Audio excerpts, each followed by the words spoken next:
You know, God never leaves somebody. Hallelujah. God is saying, I will not leave you nor forsake you.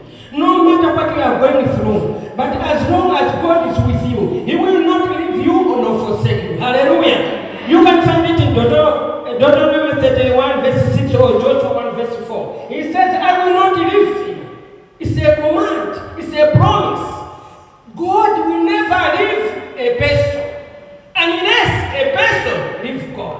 But God is God. Hallelujah. He is the same yesterday, today, and forever. Hallelujah. And additional to that, He is our Creator. Hallelujah. We have heard the story of Naomi and her family. Left the land because of famine.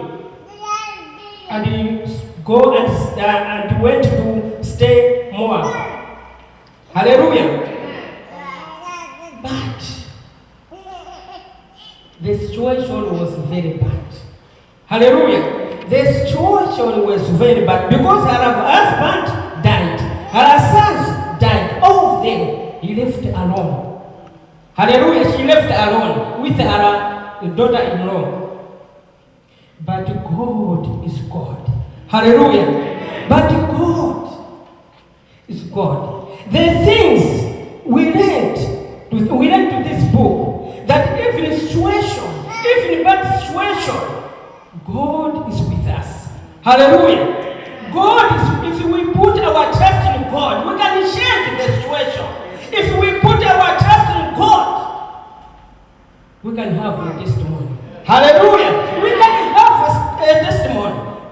If we trust God, God is able to answer us. Hallelujah. That's why in Jeremiah 17 verse 3, they said, call unto me and I will answer.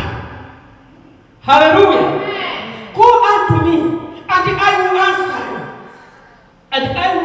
And you will see. I will show you my